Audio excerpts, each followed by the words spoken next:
सास बहू का प्यार। एक दिन की बात है, मैं बहू के कमरे में बैठकर मैं और बहू दोनों आपस में बातें कर रही थी कि अचानक बहू के फ़ोन की घंटी बजी। तो मैं तुरंत उठकर वहाँ से चली गई, क्योंकि हमारे यहाँ यह परंपरा है कि जैसे ही बहू का फ़ोन आता है तो हम वहाँ से उठकर चले जाते हैं, ताकि बहू सुकून से बातें कर सके। और जब कभी मेरा फ़ोन आता है तो बहू भी इधर उधर चली जाती है, ताकि मैं आराम से बात कर सकूं।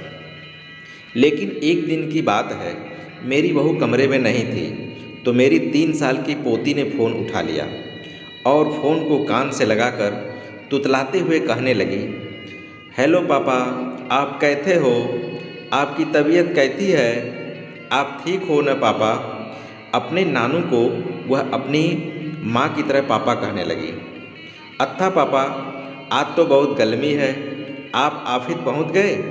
मेरी पोती फ़ोन लेकर इधर उधर सारे कमरे में घूम घूम कर बातें कर रही है, फिर फ़ोन को बिल्कुल अपनी माँ की तरह दूसरे हाथ में लेते हुए, और जी जी सब ठीक है, और बातें करते करते आकर सोफे पर बैठ गई और कहने लगी, पापा टाइम पर खाना खा लेना और टाइम पर दवाई भी ले लेना, ठीक है? अच्छा, अभी फ़ोन रख देती हूँ, अपना ख्याल रखना। इतना कह करके फ़ोन बगल में सोफे पर रख देती है।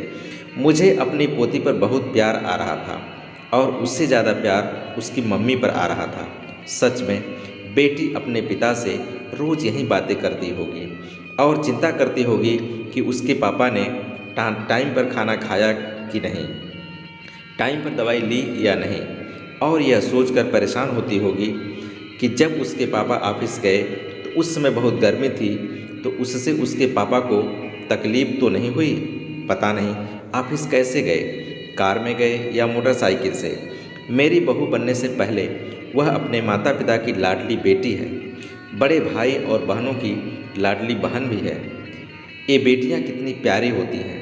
पता नहीं वह कैसे लोग होते हैं जो किसी की बेटियों और बहनों को ब्याह कर लाने के बाद यह सोचते हैं कि उसके पिछले सारे रिश्ते खत्म हो गए। बेटियां भले ही अपने ससुराल में कितनी भी खुश हों, लेकिन उनका दिल हमेशा अपने माता पिता में अटका रहता है और उनकी चिंता लगी रहती है। माता पिता ने जो प्रेम और स्नेह उन्हें दिया होता है, उसका कर्ज वह सारी ज़िंदगी चुकाती रहती हैं।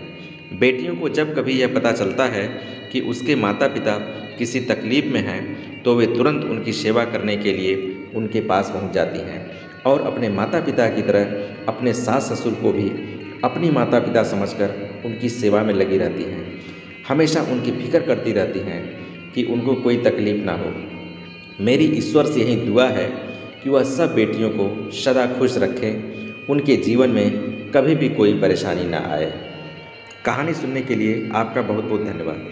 दोस्तों, अगर कहानी अच्छी लगी हो तो अपने दोस्तों में लाइक और शेयर करना न भूलें। Thank you.